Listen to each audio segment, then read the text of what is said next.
Hello friends, आप सबका मेरे यूट्यूब चैनल में बहुत बहुत स्वागत है।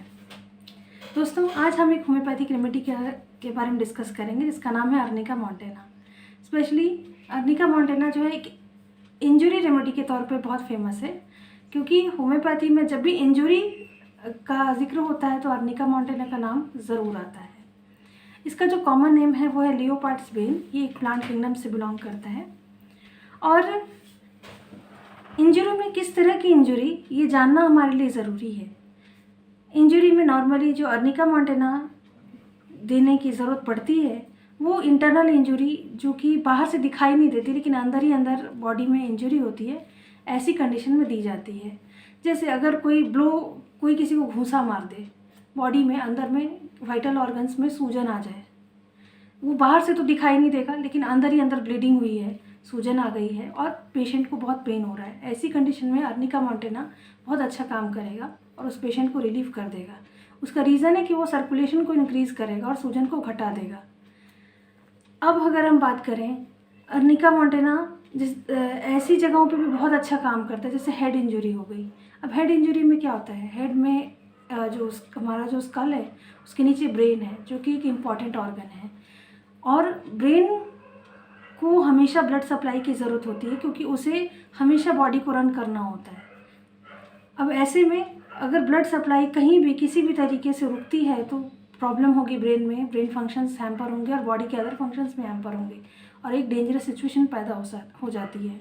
तो जब हेड इंजरी होती है और वहाँ अगर किसी ऐसी जगह सूजन आ गई जिसकी वजह से ब्लड सर्कुलेशन नहीं हो पा रहा है, तो जो न्यूरॉन्स हैं उन्हें ब्लड सप्लाई प्रॉपर नहीं मिलेगा और न्यूरॉन्स की डेथ होने लगेगी।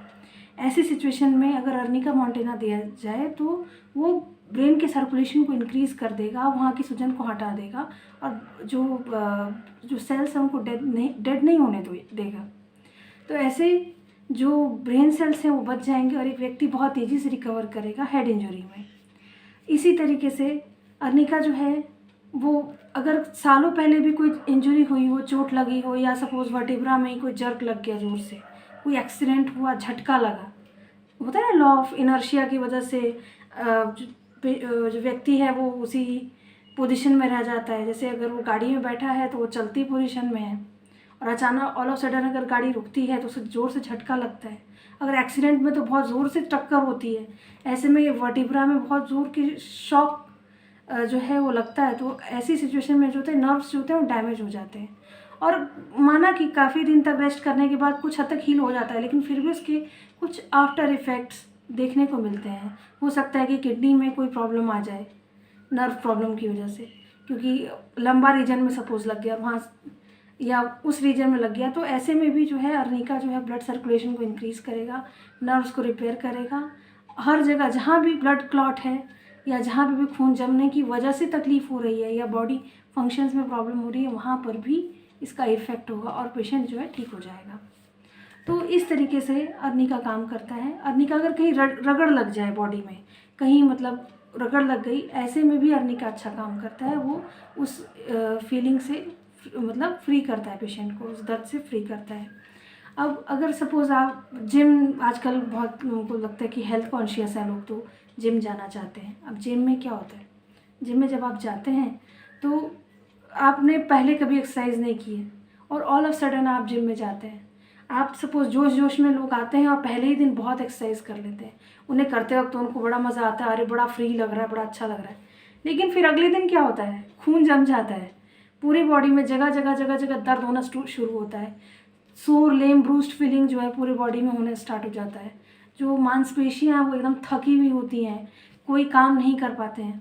तो ऐसी सिचुएशन में जो अर्निका है वो क्या करेगा कि वो सर्कुलेशन बढ़ाएगा और वो जो खून जमने की जो प्रक्रिया है उसको ख़त्म कर देगा और जो पेशेंट का जो बॉडी है वो फिर नॉर्मल स्टेट में आ जाएगा, पेन रिलीफ हो जाएगा और जो बेचैनी उसको महसूस हो रही थी थकान और दर्द की वजह से वो कम हो जाएगी, वो रिलीफ हो जाएगी। तो हमने देखा कि अर्निका बहुत सारे एस्पेक्ट्स पे बहुत अच्छा काम करता है।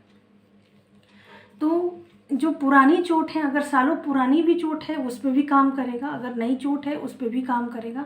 चोट वो किसी भी तरह की हो, उस पर अर्निका का एक बहुत ही मेजर और बढ़िया इफ़ेक्ट है। अब चोट के कारण बॉडी में किसी दूसरे ऑर्गन पे भी इफ़ेक्ट अगर पड़ जाए जैसे यूरिन जो है फ्रीक्वेंसी ऑफ यूरिन बढ़ जाए या कोई भी चीज़ हो जाए, जैसे अब चोट लग गया वर्टिब्रा में तो हो सकता है कि फ्रीक्वेंसी ऑफ यूरिन बढ़ जाए या कोई अदर कॉम्प्लिकेशंस आ जाए, क्योंकि वर्टिब्रा से तो सारे नर्व्स जुड़े हैं ना जो हर एक ऑर्गन तक जाते हैं, तो किसी भी ऑर्गन में इफेक्ट हो सकता है।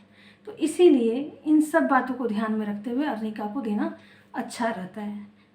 अब मैं कहूँगी कि अगर आप मतलब अपने साथ एक किट में अर्निका ले जा सकते हैं, मतलब आप ड्राइविंग कर रहे हैं, कहीं एक्सीडेंट हो गया, आपकी सिचुएशन ऐसी कि अभी हॉस्पिटल पहुंचने में देर लग रही है, तो आप अर्निका खा सकते हैं, या मतलब अपना कोई रिलेटिव है उसके साथ अगर ऐसा कुछ होता है तो आप उसको भी दे सकते हैं।